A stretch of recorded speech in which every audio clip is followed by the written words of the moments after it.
Shalom. Call Laimna Yahweh. Bahashem Yahweh Shai. Bahashem Kwantadash. All praises be to the Most High, Yahweh, in the name of His Son and our Lord and Savior, Yahweh Shai. Much respect and honor to the brothers that are doing the work in truth and sincerity, risking their lives and freedom to do so, pushing this gospel throughout the four corners of the earth. Salutations to the hopeful elect that are scattered abroad, and double honor and respect to the elders and to the apostles of Great Millstone. Coming back at you with another lesson. Wickedness has gone mainstream. So once upon a time, Satanists had to go pretty much underground to blatantly show their allegiance to Satan. So they had to do things kind of undercover. It was like taboo, more secretive or tacit. Let me look up this word real quick. Tacit or taboo. Let's go to tacit. Tacit. Understood or implied without being stated. So these were things that were more or less done undercover. But now Satanism has become mainstream. So the wicked are blatantly telling you, look, this is who we are. And the Bible is once again spot on with its accuracy. The book of Job, chapter 9, verse 24 tells us that the earth is given into the hands of the wicked. He covered the faces of the judges thereof. If not, where and who is he? So we know that the Edomites have whitewashed history, and they have put their face up as the Savior, as the Most High, as the angels, as the prophets and judges. So with this thing being mainstream, now it shows us that wickedness have exceedingly polluted the whole earth. So this taboo, a social or religious custom prohibiting or forbidding discussion of a particular practice or forbidding association with a particular person, place, or thing. So this is not taboo anymore. It's more tacit, but yet it's becoming more and more mainstream. The only thing that's being submerged for the most part that we have to go and dig and find out are the details when it comes to blood sacrifice or child blood sacrifice. These are the things concerning the intricate details that we have to go and dig and search and find out. But other than that, Satanism has gone mainstream. So when the so-called founding fathers of America helped to institute freedom of religion, the plan behind drafting up the Constitution was to allow Satanism and witchcraft to seep in. That was the plan all along. How do we know that? Well, because we can see the end state. So one of the models of the elite is that the end justifies the means. So the earth is given into the hand of the wicked, and that hand translates into power. Let's look at this symbol that we're seeing here. And I remember studying this symbol years ago, the circle with a dot in it. is connected to black magic and high-level witchcraft in the occult. These are the people running the earth. Here it is again where it shows up. We're well familiar with most of these symbols, but I want to go to this one. There it is again. And we see this symbol in Target. Circle with a dot in the center. Represent the sun. Egyptian sun god Ra. Is not America referred to as that place, that spiritual Sodom in Egypt, pursuant to Revelation 11 and 8? And we can read about it in the Old Testament, Deuteronomy chapter 28. Thou shalt, in verse 68, thou shalt go into Egypt again with ships. So the Bible is spot on. See, there's the symbol. Circle with a dot reverts back to the Egyptian god, Egyptian sun god, Ra. You can't make this up. So it represents the merging of the female and male power. That's the what? That's the Baphomet. Look that up. Baphomet, the androgynous god, the Baphomet. So it creates a perverse spirit in Babylon, or that place, that spiritual Sodom and Egypt. Let's go here to the book of Psalms, chapter 37. The book of Psalms, chapter 37, verse 35. I have seen the wicked in great power and spreading himself like a green bay tree. So there's a reason we have a web on the dollar bill. So the World Wide Web represents a global business enterprise under the international bankers, the global elite. They're not the house of David. They are the tabernacles of Edom, the house of the Rothschild, which from a broader perspective, the 13 Illuminati families. And really the Oppenheimer family is more powerful than the Rothschilds. I use the Rothschilds' names a lot because they're more well known. Psalms 37, verse 35. I have seen the wicked in great power and spreading himself like a green bay tree. Yet he passed away, and lo, he was not. Yea, I sought him, but he could not be found.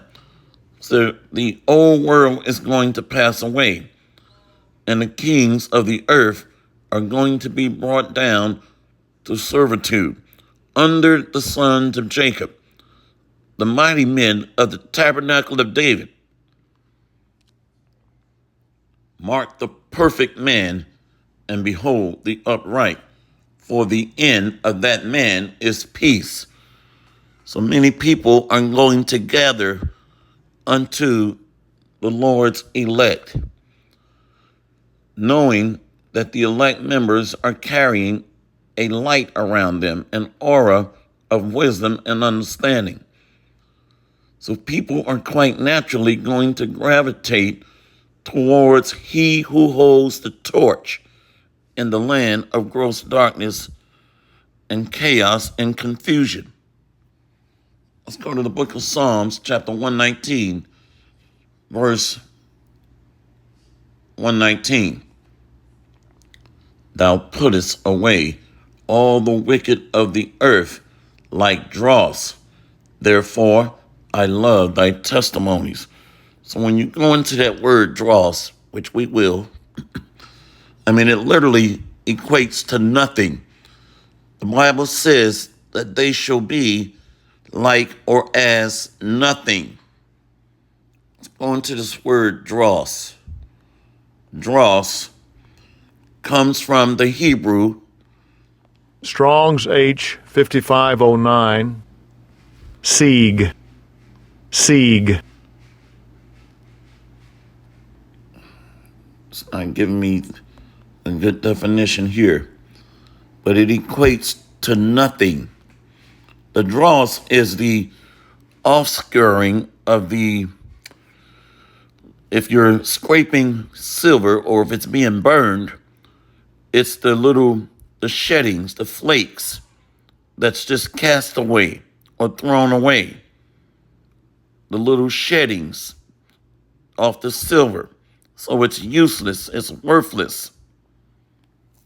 So the heathen, the wicked, are going to be as nothing. Matter of fact, let's go ahead and get that. I think it's in Isaiah chapter 41.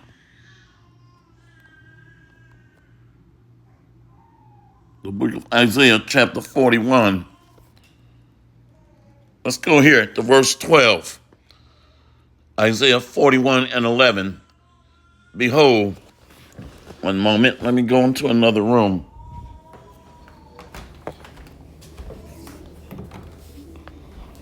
The book of Isaiah chapter 41, verse 11. Behold, all they that were incensed against thee shall be ashamed and confounded.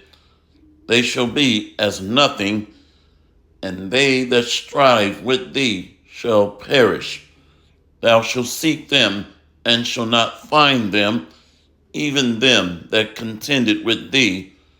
They that war against thee shall be as nothing, and as a thing of naught. So that is the dross,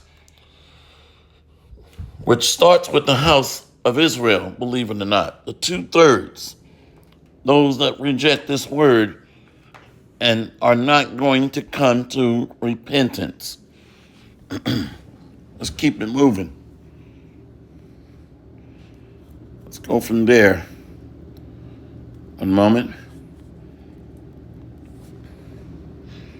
Let's go to the book of Psalms, chapter 36.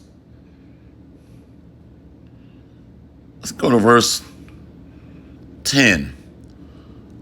O continue thy loving kindness unto them that know thee, thy righteousness to the upright in heart. So the upright in heart are those that are speaking words of prophecy and that have the full doctrine. Let's go to verse 11. Let not the foot of pride come against me, and let not the hand of the wicked remove me. Remember Job 9 and 24. The earth is given into the hand of the wicked, the global elite, which is talking about the international bankers. So that hand represents power.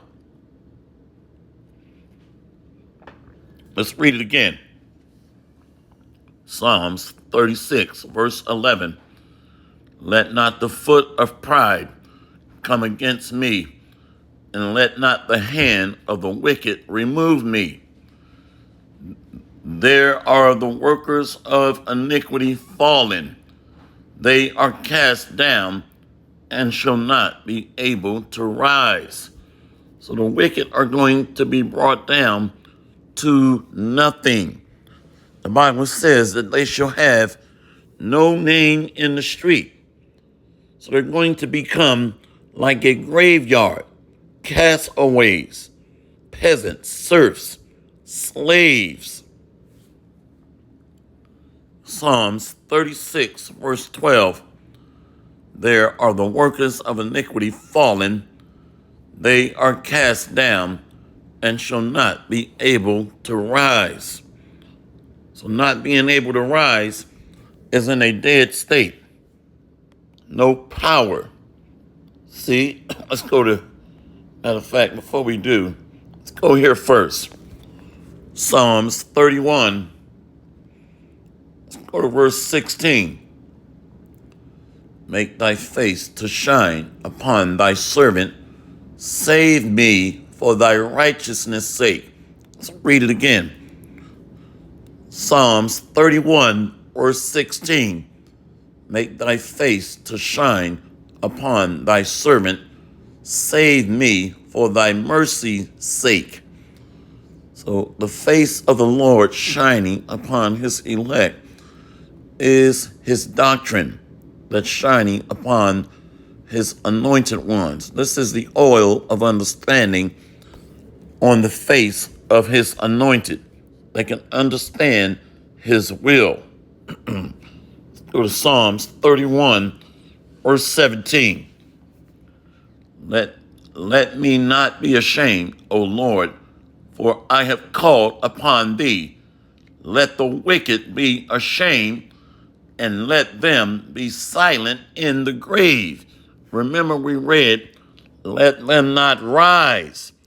So they're not going to resurrect to eternal life.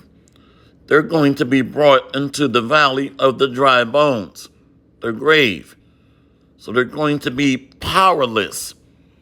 The only thing they're going to be useful for is hardcore bondage.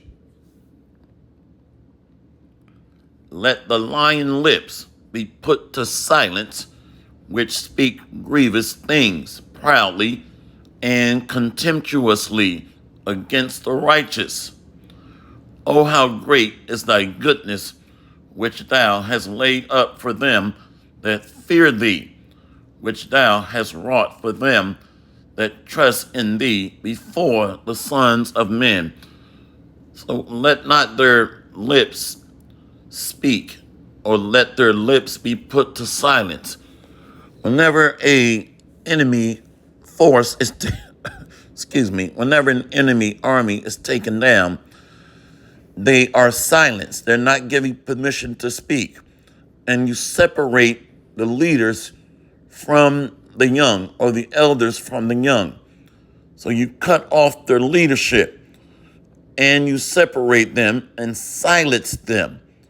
Search, segregate, silence, speed to the rear, which is garrison. You put them in garrisons, the 4 S's. So they're going to, over time, lose their ability to communicate effectively.